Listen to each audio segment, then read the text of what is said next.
नमस्कार दोस्तों, आज मैं आप लोगों के लिए बीरबल के जादुई गधे की कहानी लेकर आया हूँ। तो चलिए शुरू करते हैं आज की कहानी।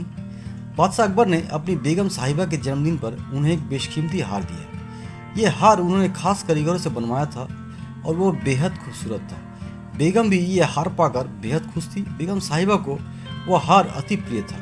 उन्होंने कहा कि इस हार को वो हमेशा अपने पास संभाल कर रखें, इसीलिए उन्होंने उसे एक संदूक में सुरक्षित रख दिया। एक दिन श्रृंगार करते समय बेगम ने हार निकालने के लिए संदूक खोला तो हार वहां से गायब हो चुका था। बेगम फौरन अकबर के पास गई और उन्हें अपना बेशकीमती हार खो जाने की जानकारी दी।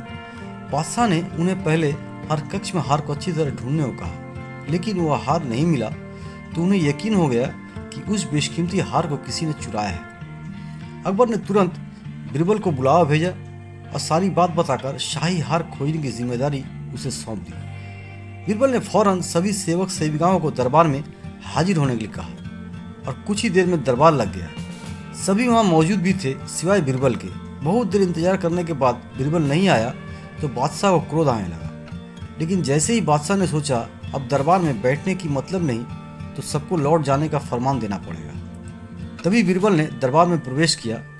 उसके साथ एक गधा भी था।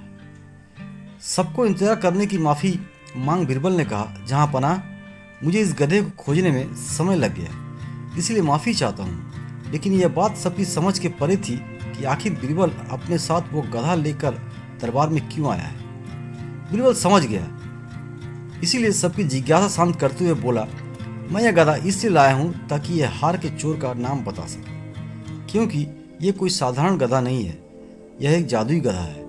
वैसे तो बीरबल की बात अब भी किसी के पल्ले नहीं पड़ रही थी, पर बीरबल ने आगे कहा, मैं इस जादुई गधे को यहाँ एक कक्ष में ले जाकर खड़ा कर रहा हूँ और उसके बाद एक एक कर सभी सेवक सेविकाओं को उस कक्ष में जाकर इस गधे को पूंछ पकड़कर जोर से चिल्लाना होगा, मैंने चोरी नहीं की। ध्यान रहे आप सबकी आवाज़ बाहर तक सुनाई पड़नी चाहिए। उसके बाद यह गधा बताएगा कि आखिर चोर कौन है। जैसा बीरबल ने कहा वैसा ही होने लगा।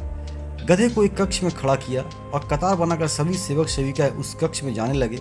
सबके कक्ष में जाने के बाद बाहर जोर से आवाज़ आती, मैंने चोरी नहीं की है। सभी सेवक सेविकाओं ने ऐसा कर लिया तो बीरबल सभी सेवकों को पास जाकर उनसे दोनों हाथ आगे करने को कहता और फिर उसे सूंघता। बादशाह अकबर और बेगम सहित सभी हैरान थे कि आखिर बीरबल ये क्या कर रहा है। इतने में ही बीरबल एक सेवक का हाथ पकड़ जोर से बोला, महाराज, ये है उस बेशकीमती हार का चोर। बादशाह हैरानी से पूछते हैं कि तुम इतनी यकीन से ऐसा कैसे कह सकते हो बीरबल?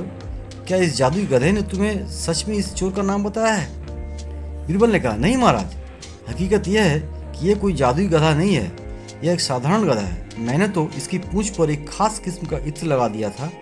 जब सारे काम करने वाले ने इसकी पूंछ पकड़ी तो उनके हाथ में उस इत्र की खुशबू आ गई, लेकिन ये जो चोर है इसने डर के कारण उस गधे को पूंछ पकड़ी ही नहीं। वो बस कक्ष में जाकर जोर से चिल्लाकर बाहर आ गया, इसलिए इसके हाथ में उस इत्र की खुशबू नहीं है। बस फिर क्या था, उस चोर से वो बेशकीमती हार बरामद कर लिया गया और उसे कठोर सजा सुनाई गई। बीरबल की अक्लमंदी की सभी के साथ साथ बेगम साहिबा ने भी काफ़ी सराहना की और उन्होंने बादशाह के बीरबल को कई उपहार भी दिलवाए। सीख, बुरे काम और चोरी करने वाला खुद को जितना भी समझदार और चालाक समझे, लेकिन उसकी चोरी एक न एक दिन पकड़ी ही जाती है। इसलिए चोरी कभी नहीं करनी चाहिए और न ही दूसरों की धन दौलत को लूटने की मंशा रखनी चाहिए, क्योंकि इसका अंजाम बुरा ही होता है। दोस्तों, बहुत बहुत धन्यवाद मेरा वीडियो देखने के लिए आप सभी का।